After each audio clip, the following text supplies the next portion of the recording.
Welcome to the deep dive. Today we're going to be talking about something really fascinating, maybe a little uncomfortable too. It's about why we sometimes choose to love people who, well, just can't seem to love us back. It's a tough one, and something many of us have probably felt, Exactly. And for this deep dive, we're looking at some excerpts from an essay. It's called Essay 85. Right. And it offers a really different perspective on this whole experience. Yeah, that's our mission today, really. To unpack the essay's view on what relationships are actually for.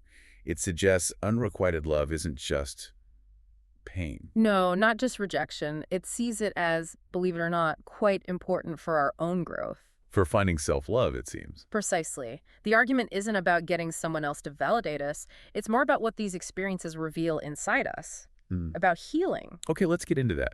The essay first kind of clears the deck, saying what relationships aren't for. Yeah, it's pretty clear on that. It's not about being loved perfectly or getting everything we think we want.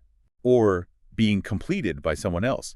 And definitely not the universe finally saying, okay, you're worthy now. Right. It flips that completely. The essay suggests the real point is to see ourselves fully. To bring the unconscious parts into the light. Exactly. It says relationships infuriate us, make us ecstatic, even break us down sometimes. So we can see what triggers us, what thrills us. And crucially, yeah, where we need to give ourselves more love. So it's not about being fixed by someone else, but shown where we need to do our own fixing. That's the idea. It shows us where we're carrying unresolved stuff, old wounds, maybe. And the tough part. The tough part is realizing nobody else can actually do that inner work for us or ultimately make us happy. That's on us.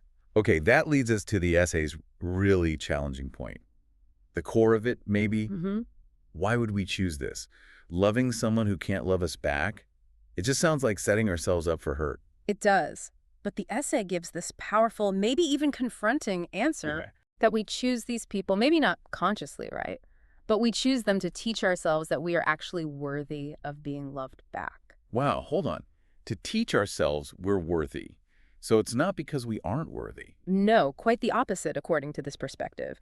We pick them because they somehow mirror or represent the parts of us we haven't accepted yet. It's parts we don't fully love in ourselves. Yeah, we pour energy into them, even though it's painful, because that connection, that specific dynamic, is somehow strong enough to light up those darker corners inside us that need our attention. Okay. And then, inevitably, perhaps they leave. What about that? That's the catalyst. Their leaving isn't just an ending or loss. It creates the necessary space. Space for what? The essay says they're the only ones who can leave in a way that lets us finally do the work with those revealed parts. Resolve old patterns, heal things, truly step into our potential on our own. Huh. That really reframes past heartbreaks, doesn't it? It does. It suggests we misunderstand what these specific kinds of connections are actually, designed to do for us. And the turmoil we feel. Comes from expecting something different. From not being told that love, or what we call love, sometimes needs to break our heart open before it really works. And it implies we might repeat these patterns. Until we really learn that inner lesson, yeah. Until we get it. So does the essay suggest that the big love or the life partner, that comes later? That seems to be the perspective. Those connections come after this kind of difficult opening up love. After we've done the internal work, cleared things out. Exactly. After we've learned what it really means to love and accept ourselves, flaws and all. So, wrapping this up, what Essay 85 seems to be saying is, it's about self-love first. Pretty much. Learning that leads us to realize healthy love is about sharing the wholeness we've already built inside, not needing someone else to fill a gap. And looking back. We see how important loving those people who couldn't love us back actually was. They weren't meant to in the way we initially thought. The rest just depends on how long it takes us to really grasp that. Okay, so just to quickly recap the main idea from Essay 85. Relationships, even the unreciprocated ones, they serve this deep internal purpose. Right.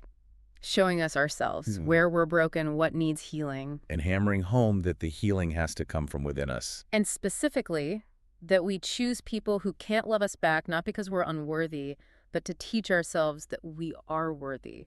They mirror the parts of us we need to embrace. And their leaving forces us to do that self-healing. It's the push we need in this view. So here's something to think about drawing from this essay.